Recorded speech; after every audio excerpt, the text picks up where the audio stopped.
Provinsi Papua menggelar rapat pimpinan daerah. Rapat pimpinan daerah ini kan adalah dalam peraturan organisasi forum kedua tertinggi setelah musyawarah daerah. Biasanya dilaksanakan untuk membahas dan kemudian memutuskan hal-hal yang penting dan strategis. Nah, rapat pimpinan daerah tahun 2005 ini memang sengaja kita gelar untuk melakukan persiapan pemantapan konsolidasi menghadapi pemilihan kepala daerah, pemilihan gubernur ulang yang besok dilaksanakan pada bulan Agustus 2025. Insya Allah Ketua Umum kami Pak Bahlil, Pak Andrea juga akan hadir karena hari ini, tapi karena ada rapat kabinet di Jakarta mungkin besok pagi pada saat penutupan dan sekaligus memberikan pengarahan, dan nanti kemudian dilanjutkan dengan konsolidasi bertemu dengan partai-partai koalisi yang lain. Jadi secara khusus rapat daerah agendanya cuma tunggal, ya. Nanti kita akan mendengarkan masing-masing kesiapan DPD-DPD kabupaten kota yang 9 ini. Dan alhamdulillah kami kemarin menang di 5 kabupaten. Jadi kami sekarang punya 4 bupati dan 1 wali kota. Nah, tentu ini menjadi modal yang cukup penting, dan nanti kita akan dengarkan mereka target karir mereka masing-masing kabupaten kota seperti apa. Juga hari ini rapat pimpinan daerah ini biasanya rapat pimpinan daerah itu pesertanya cuma ketua, sekretaris, bendahara masing-masing kabupaten kota, tapi kali ini kita tambah, jadi rapat pimpinan daerah yang diperluas bisa seperti itu, karena yang kita undang selain pengurus DPD-nya, kita juga undang kepala dan wakil kepala daerah, kemudian ketua DPR dan seluruh anggota fraksi DPR kabupaten kota dari fraksi Golkar, semuanya datang ke rapat pimpinan daerah ini. Nanti kita atur supaya bisa semuanya melakukan konsultasi pemenangan sampai bulan Agustus, angkat pasangan nomor 2 dengan Pak Matias. Dan hari ini alhamdulillah hadir langsung Pak Matias, Pak Kiri dan Pak Aryo. Nanti kita juga minta ada satu sesi dialog ya antara Pak Matias dan Pak Aryo dengan kawan-kawan peserta rapat pimpinan daerah. Pak, mungkin mau klarifikasi sedikit Pak, karena ada beredar kabar di saya kira yaitu hoax, ya, sesuatu berita yang tidak benar, dan saya kira rapat pimpinan daerah kali ini menegaskan bahwa itu tidak benar. Ya.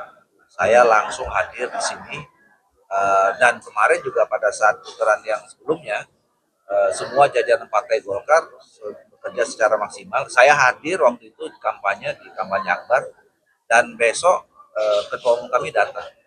Jadi saya kira itu semakin menegaskan bahwa itu hanya isu saja, hoax, ya.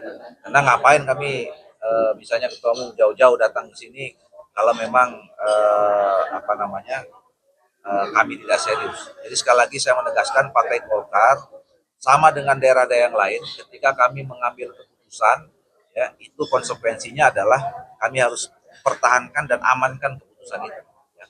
Jadi kalau misalnya ada kebijakan, apalagi kepala daerah, itu selama ini konsensus yang kami bangun. Golkar itu besar karena memang dalam pengambilan keputusannya semuanya melalui prosedur, aturan organisasi, dan ketika semua sudah diputuskan, semua wajib untuk mengamankan itu.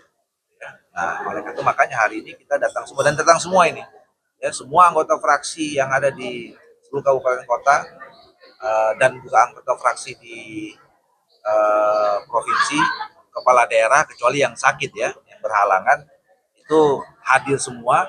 Dan mulai saya sudah dari kemarin di sini, saya sudah mulai dengan rapat-rapat kecil dengan mereka. Nah, jadi sekali lagi saya tegaskan, Partai Golkar sangat serius dan sungguh-sungguh memenangkan pasangan nomor 2 ini. Pak Juli, partainya apa?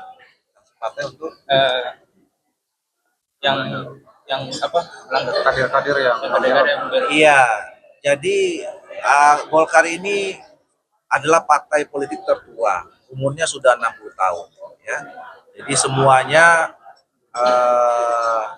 kita besar karena aturan, ya. Jadi kalau sudah ada keputusan, kebijakan, tugas dan tanggung jawab dan kewajiban seluruh pimpinan dan kader partai untuk mengamankan. Nah, kalau ada yang tidak sesuai, itu pasti akan dikembalikan kepada aturan partai. Nah, tapi saya mau mengatakan, hari ini saya datang, besok ketua umum datang, ini mau merapihkan semua barisan Partai Golkar. Ya. Kami mau menyusun barisan ini semuanya sebagai solid. Nah, kalau nanti kemudian masih ada yang tidak lagi mengindahkan itu, saya kira itu akan berlaku mekanisme partai. Ya. Nanti ada surat teguran, ada surat peringatan.